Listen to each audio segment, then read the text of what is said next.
नमस्कार. समोरील जे 12 स्तंभाचं 30 फूट उंच असलेलं भव्य महाद्वार दिसत आहे ना, ते दुसरं कशाचं नसून आपल्या लातूर जिल्ह्यातील श्री सिद्धेश्वर देवस्थानाचं आहे.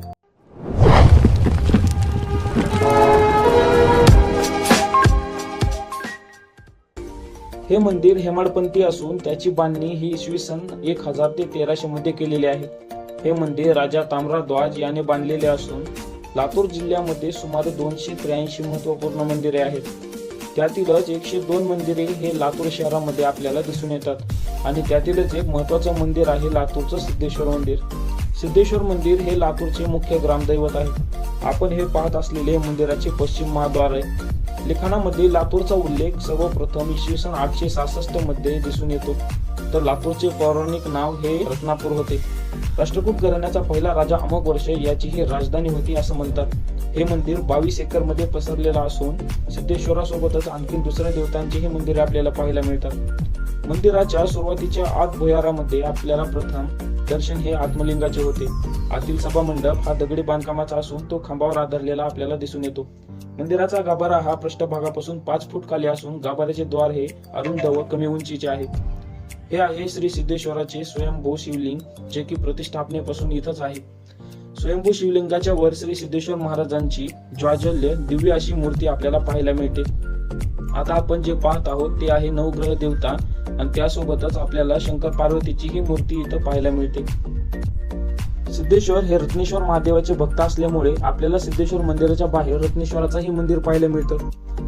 त्याच रत्नेश्वराच्या मंदिराच्या बाजूला श्री नागनाथ विष्णू मंदिर ही पाहायला मिळतं आणि त्याच्याच बाजूला आपल्याला त्यासोबतच श्री महाबली हनुमान मंदिर हेही पाहायला मिळतं.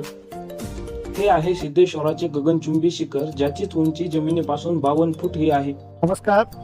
आपण आहोत सिद्धेश्वर व रत्नेश्वर ग्राम देवस्थान या ठिकाणी. सिद्धेश्वर देवस्थान हे लातूरचं ग्राम देवस्थान आहे. या ठिकाणी स्वयंभू अशा पद्धतीची सिद्धेश्वराची मूर्ती आहे. सिद्धेश्वर महाराज हे रत्नेश्वराचे भक्त होते. ते रत्नेश्वराचे भक्त असल्यामुळं कुठलंही शिव मंदिर हे पूर्वेकडे तोंड करून असतं. पण या मंदिराचं वैशिष्ट्य असं आहे की हे मंदिर पश्चिमेकडे तोंड करून आहे. समाधी आहे, तर हे स्वयंभू आहे. हे हेमाडपंथी मंदिर आहे आणि हे ग्राम दैवत असल्यामुळं या दैवताला अनेक लोक भक्त या ठिकाणी एकत्रित येतात. दर श्रावण महिन्यामध्ये तर हजारो भक्त या ठिकाणी गर्दी तर करत असतातच, पण नेहमी दररोज या ठिकाणी गर्दी होते. वर्षातून एक वेळा या मंदिरामध्ये यात्रा भरते. या परिसरामध्ये असणारे लातूरच्या परिसरामध्ये असणारे ग्रामीण भागामध्ये असणारे अनेक भक्त अनेक लोक या यात्रेसाठी येतात. या मंदिराचं वैशिष्ट्य असं, या मंदिरामध्ये एक शिलालेख आहे. तो शिलालेख अतिशय प्राचीन आहे, पण आता काय झालंय, त्या शिलालेखावरती लोकांनी फुलं किंवा तेल, हळदी, कुंकू वगैरे लावून तो तेवढासा वाचनीय राहिलेला नाहीये. तर त्याचं वाचन इतिहासकारांनी केलंय, त्याच्याबद्दलचं संशोधन केलेलं आहे. तर हा अतिप्राचीन असलेला शिलालेख. याशिवाय या मंदिराच्या परिसरामध्ये प्रांगणामध्ये एक फार मोठी बारव आहे, प्राचीन बारव आहे. या बारवेमध्ये अनेक मूर्त्या या ठिकाणी अतिशय सुंदर अशा पद्धतीचं कोरीव काम, त्या मूर्त्यांवरती सुंदर अशा पद्धतीचं एक गणपतीची मूर्ती आहे. त्या गणपतीच्या मूर्तीचं असं वैशिष्ट्य आहे की कितीही बारव भरली, गणपतीच्या बेंबीपर्यंत पाणी आलं त्याच्यावर पाणीच येत नाही. म्हणजे हे खास करून ह्याचं एक वेगळं वैशिष्ट्य आहे. या शहरामध्ये अनेक प्राचीन अशी मंदिरं आहेत. भीमाशंकराचं मंदिर आहे, बॅळी बसवण्णाचं मंदिर आहे. तर ही सगळी मंदिरं, याशिवाय या ठिकाणी एक पापविनाश मंदिर आहे. त्या पापविनाश मंदिराचा सुद्धा फार प्राचीन अशा पद्धतीचा इतिहास आहे. त्या ठिकाणी असणारा शिलालेख आजही आपण त्या ठिकाणी पाहू शकतो.